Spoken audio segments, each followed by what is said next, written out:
আসসালামু আলাইকুম রহমতুল্লাহি অবরকাতুহ। সম্মানিত দর্শক, আপনারা যারা আওয়ামী লীগ নিয়ে খোঁজ খবর রাখেন এবং শেখ হাসিনার কর্মকাণ্ড সম্পর্কে ওয়াকিবহাল, তারা হয়তো সম্প্রতি লক্ষ্য করেছেন যে ইরাক ইরান যুদ্ধ বিরতির পর আওয়ামী লীগের যে নেতাকর্মী এবং আওয়ামী লীগের সভানেত্রী শেখ হাসিনা, তার মধ্যে এক ধরনের নতুন উদ্দীপনা দেখা দিয়েছে। কিছুদিন আগে যখন ভারত এবং পাকিস্তানের মধ্যে যুদ্ধ হলো, ঠিক ওই সময়টিতে দিল্লিতে আসলে শেখ হাসিনা কিছুটা হলেও অপাঙ্ক্তেয় হয়ে পড়েছিলেন।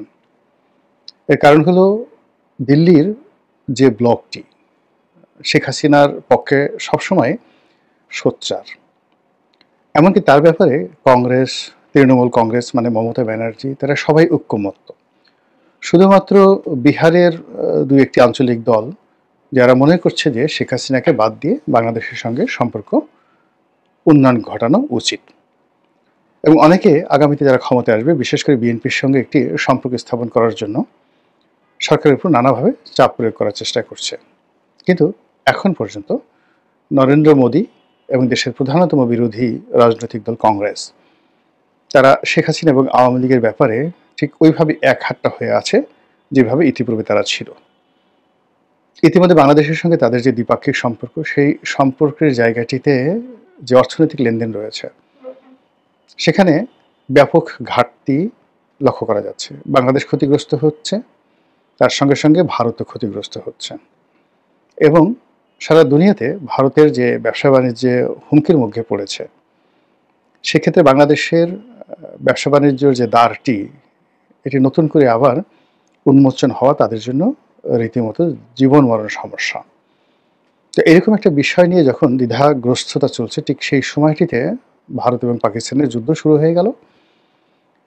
তখন শেখ হাসিনার দিকে মনোযোগ দেওয়ার মতো অবস্থা দিল্লির রাজনীতিবিদদের ছিল না, এবং সেই রেশ শেষ হতে না হতেই আবার ইরান এবং ইসরায়েলের যুদ্ধ শুরু হয়ে গেল। এবং এই সময়টিতে ইরানের এবং ইসরায়েলের যুদ্ধের কারণে ভারত দ্বিমুখী, না ঠিক দ্বিমুখী না, এটাকে চতুর্মুখী চাপে পড়ল।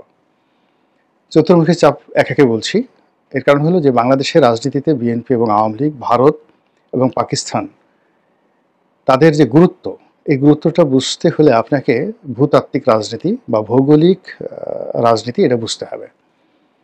যখন ইসরায়েল এবং ইরানের যুদ্ধ হলো, এখানে ভারতের জন্য সবচেয়ে বিস্ফোরক হলো যে তাদের ইসরায়েলে ব্যাপক বিনিয়োগ রয়েছে, আবার একই সঙ্গে ইরানেও তাদের ব্যাপক বিনিয়োগ রয়ে গেছে, বন্দর থেকে শুরু করে অবকাঠামো খাতে। এবং দুই দেশেই তারা এই ভারতের যারা নাগরিক, তারা ব্যাপক হারে সেখানে ব্যবসা করেন, চাকরি বাকরি করেন। যে হাইফা বন্দরটি ইরান ধ্বংস করে দিয়েছে, এটি মূলত আদানি গ্রুপের পরিচালনাধীন একটি বন্দর। Billion billion dollar Adani group এখানে বিনিয়োগ করেছে, এবং এই টাকা সাধারণ ভারতীয়দের টাকা, অর্থাৎ তারা ভারতের যে স্টক এক্সচেঞ্জগুলো আছে সেখান থেকে এই হাইফা বন্দরের নামে টাকা উত্তোলন করে সেই টাকা বিনিয়োগ করেছে। একইভাবে ইরানেরও একটা বন্দর তারা পরিচালনা করছে। এছাড়া ইরানের অনেকগুলো পাইপলাইন, মানে তেলের পাইপলাইন থেকে শুরু করে অবকাঠামো নির্মাণে তাদের বিশাল বিনিয়োগ রয়েছে। আর এটা তারা করে বাট্টা পদ্ধতিতে, অর্থাৎ আমেরিকার রক্তচক্ষু উপেক্ষা করেও তারা ইরান এবং রাশিয়ার সঙ্গে তেল বাণিজ্য, গ্যাস বাণিজ্য চালু রেখেছে। তো যখন এই যুদ্ধ শুরু হলো, তখন ইরানেও তারা মার খাচ্ছিল, আর ইসরায়েলও তারা মার খাচ্ছিল। এবং ভারতীয়দেরকে ইসরায়েলের সন্দেশ চোখে দেখতো এই কারণে যে তারা হয়তো ইসরায়েলের গোপন তথ্য ইরানে পাচার করছে।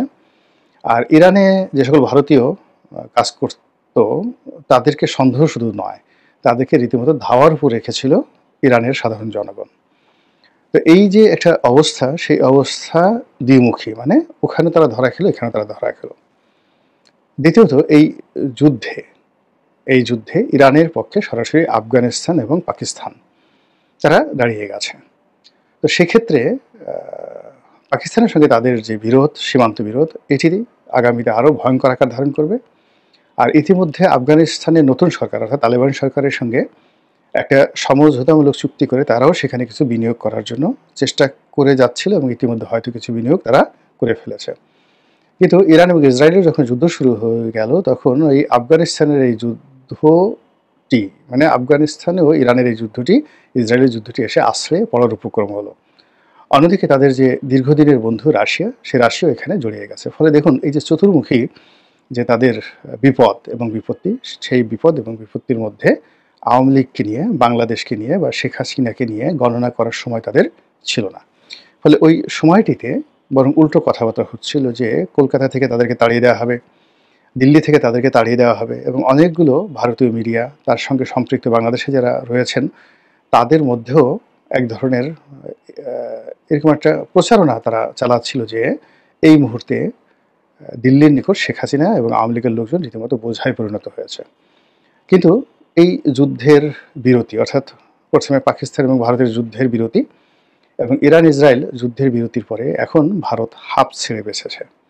এবং অবাক করার বিষয় হলো যে এই যুদ্ধের সময় তাদের যে ক্ষয়ক্ষতি হয়েছিল, এখন যদি এই যুদ্ধ বিরতিটি কন্টিনিউয়াস থাকে, চলমান থাকে এবং দীর্ঘমেয়াদে হয়, তাহলে ইরান এবং যাকে বলা হয় ইসরায়েলে যে অবকাঠামোগত ক্ষয়ক্ষতি হয়েছে, এগুলো বিনির্মাণে, পুনর্নির্মাণে, বিনিয়োগ এবং শ্রম বাজারে শ্রমশক্তি দিয়ে সাহায্য করার জন্য পৃথিবীর একমাত্র রাষ্ট্র ভারত, বাংলাদেশ না। অর্থাৎ এখন ধরুন ইরানের অবকাঠামো নির্মাণে যদি ঋণ দিতে হয়, তাহলে কেবলমাত্র ভারত দিতে পারে।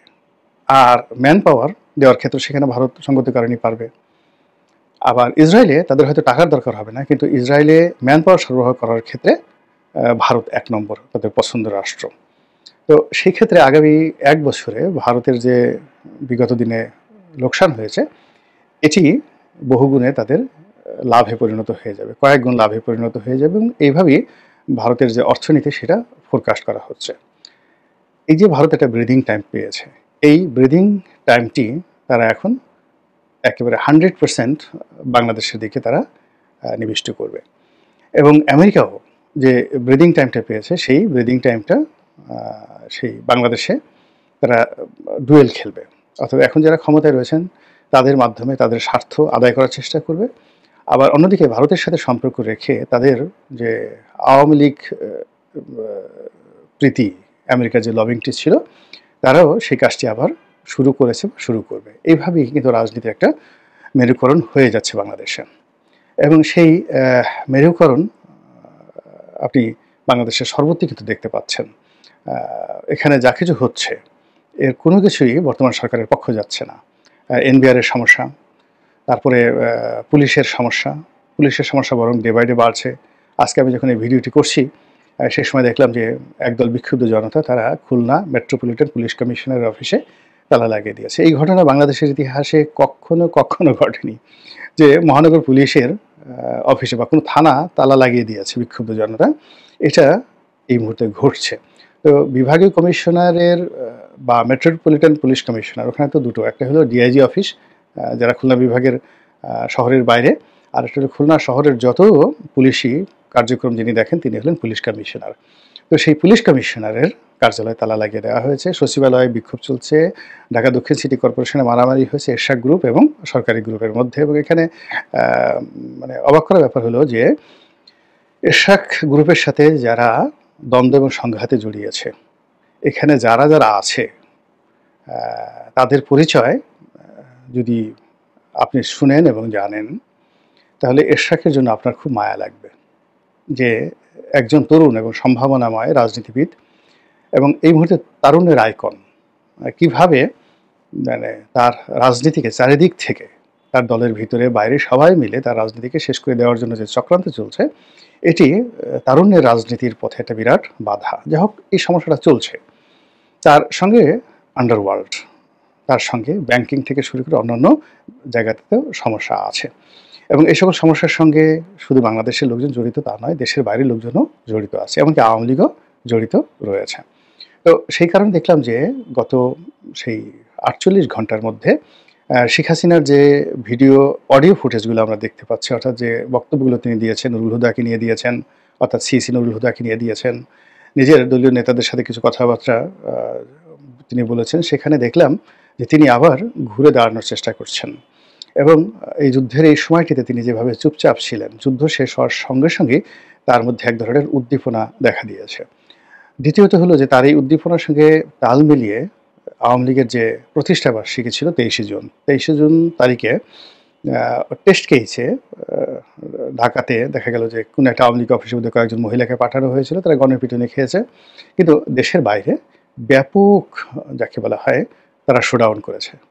আওয়ামী লীগের লোকজন ইংল্যান্ডে করেছে, তারপরে শেষে আমেরিকাতে করেছে, আর অন্য হয়তো অনেক দেশে তারা করেছে। এবং সেখানে জয় বাংলা, জয় বঙ্গবন্ধু এই সমস্ত স্লোগান দিয়ে, ব্যানার দিয়ে মানে বিশাল র্যালি তারা করেছে। এবং লন্ডনের কয়েকটা ফুটেজে দেখলাম যে সেখানে যে সকল নেতা রয়েছেন এই মুহূর্তে, তারা সবাই একটি অনুষ্ঠানে একত্র হয়েছেন এবং সবাই ভীষণ রকম হাসি খুশি, এবং তাদের দুনিয়াতে যে কোনো সমস্যা আছে এটা তাদের চেহারা স্রোত দেখে মনে হচ্ছে না।